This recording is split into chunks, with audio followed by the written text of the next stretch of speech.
Thank you, Judge. As Mr. Hassan stated, this is an unconventional hearing. So this will be an unconventional opening statement, and I will ask the court's patience on a few things that may, at the beginning, seem irrelevant, but by the end of this opening statement, should become more relevant.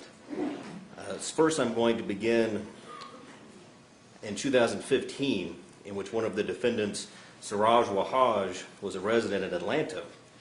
He took firearm classes in rapid succession there. In January 2015, he enrolled and completed a basic pistol class, immediately followed by a defensive pistol class, completed in March 2015, followed by an AR-15 class, completed in April of 2015.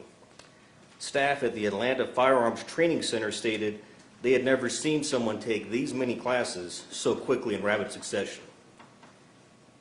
Further, in October of 2017, Mr. Siraj Wahaj traveled to Saudi Arabia.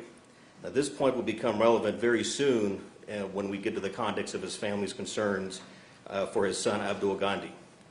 December 3rd, 2017, Siraj Wahaj is believed to have left Atlanta with his son, Abdul Gandhi. His wife, Hakima Ramzi, spoke to police and stated that Mr. Siraj had taken their son to a local park and he had never returned from that trip. Hakima and his stepmother, Jamila Jihad, later spoke to police on December 14th and stated that Abdul Ghani was prescribed 2 separate medications for a condition he had that affected his health. Jamila Jihad expressed concerns to the police about Mr. Siraj since he returned from a recent overseas trip. Since that trip, Mr. Siraj had stated that he wished to halt all medication for his son, Abdul Ghani, and he wished to have religious rituals performed upon Abdul Ghani to cast out demonic spirits from his body. He had also texted his wife, Hakima, that he wished to have a divorce. December 13th of 2017, there is a single rollover crash in Chilton County, Alabama. There were 9 individuals involved in this crash, 7 children, 2 adults. What day was that? That was December 13th, 2017. One of the adults was Siraj Wahaj, the other Janie LaVille. Siraj Wahaj told the officer that the group was traveling to New Mexico for a camping trip. Among the items found in the rollover vehicle were a 9mm Kimber and a holster on the hip of Mr. Siraj, a Glock 380, and a Smith & Wesson 38 Special. A bulletproof vest was also found, and a vest with magazine pouches and magazines in them, several in the AR style, were found in the vehicle, as was a bag containing ammunition. Mr. Siraj claimed he was married to Jenny LaVille. However, later LaVille stated that she and Siraj were not legally married. Mr. Siraj Wahaj disclosed that he worked as an executive security business. After this rollover, Lucas Morton arrived on scene with a budget rental box truck. Mr. Siraj and Mr. Morton took the property from the rollover crash, transported it into Mr. Morton's big box rental truck, including the guns. They did not open the back of the truck. They transported the guns through a cutout in the cab, which allowed access to the back of the vehicle and prevented the officer on scene from seeing what was inside the back of the vehicle. On December 28th, Georgia police began a search for Lucas Morton in an attempt to find Siraj Wahaj and Abdul Ghani. Investigators found Morton had recently changed his mailing address to a UPS store in Taos, New Mexico. On December 31st, 2017, the Clayton County Police in Georgia found out that Mr. Morton was back in town. Mr. Morton told authorities he did not know where Siraj Wahaj was at, only a few days after helping Mr. Siraj Wahaj move items out of his vehicle in Alabama. Mr. Morton had given Muhammad, the brother of Siraj Wahaj, a letter. The author of this letter is suspected of being either Siraj Wahaj or Janie LaVille. The letter in part reads, "Allah says he will protect you always, so follow until he makes you die as a martyr, as you want it. And the only way is by joining the righteous. parentheses, quote, parentheses, us, unquote. The letter instructs Muhammad to hurry, not to drag his feet, to, quote, leave whatever we told you to leave. Take all your money out of the bank and bring your guns, unquote. The letter also commands Muhammad not to speak to his father and, quote, don't put us in danger. According to some of the interviews conducted on the children, religious rituals had been performed upon Abdul Ghani while the group was in New Mexico. According to these interviews, Janny Lavelle was one of the leaders in conducting these rituals. Some of the children have stated that these rituals were intended to cast out demonic spirits from Abdul Ghani's body. All 5 defendants knew about these rituals, and among the items located at the compound was a book titled Sword Against Black Magic and Evil Magicians.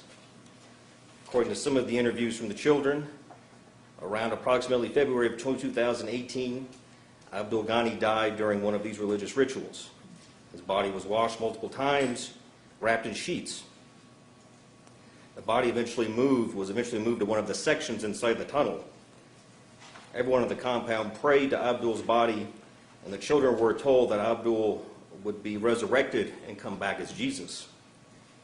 According to some of these interviews, upon Abdul Ghani's resurrection, he would instruct the group on what corrupt institutions the group needed to get rid of. These institutions included teachers, military, law enforcement, financial institutions. According to some of these children's interviews, some of the children were instructed on how to operate firearms, as well as room clearing techniques, tactical reloads, disarmament techniques, in case the FBI, CSI, or police ever came to the compound. Of note, a shooting range was found on the compound. There were markers on the range denoting the numbers 50, 30, and 15. These may have been distance markers to denote the range for firing drills. In May of 2018, a neighbor complained to the Sheriff's Department the Wahaj group at the compound were firing their assault rifles so frequently that he had to ask the group to stop due to becoming a nuisance. Among some of the items found in the compound was a book titled On Combat, the Psychology and Physiology of Deadly Conflict in War and Peace. An Amazon.com synopsis of that book includes mention that the book discusses new research on what warriors can do to limit the effect of stress of deadly battle have upon the nervous system, heart, breathing, visual, auditory perception, and memory. Also among the items found was a document titled Untraceable Assault Rifle, Build Your Own Untraceable AR-15 at Home. Around July 31st, 2018, Subhana Wahaj, one of the defendants, asked a family friend to send the group food and money and to not tell anyone. She did not state that there were any problems. She did not request to be rescued or wish to leave. Which one was that? That was Subhana. On August 3rd, 2018, the Taos County Sheriff's Office executed a search warrant on the facility. Lucas Morton was encountered near his truck. Within the truck, a shotgun and handgun were found, as well as a bulletproof vest. Siraj Wahaj was found in a travel camper further within the compound. He was in possession of an AR-15 and handguns. Siraj had a belt with 5 pouches. Those pouches contained loaded AR-15 magazines, 30 rounds of ammunition per magazine. Near Siraj were at least some of the 11 children. Some of these children were handling ammunition at the time. One of these children stated in one of the interviews, at the time police arrived, one of the other children was armed with some kind of firearm. Additionally, more firearms were found within the 100-foot-long tunnel underneath the main compound. Rifles with scopes were found in carrying cases near the exit of the tunnel. These rifles were 308 and 30-30. Also found in its purchase case was a Glock 380. These were all found near the exit to the tunnel. A backpack full of ammunition was also found near this exit.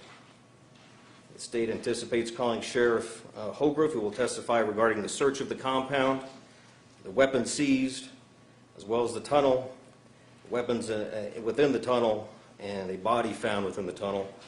Under Sheriff Steve Muir will provide testimony regarding the layout of the compound, how its structure and materials used around the compound would assist the inhabitants with any confrontations with outside intruders such as law enforcement.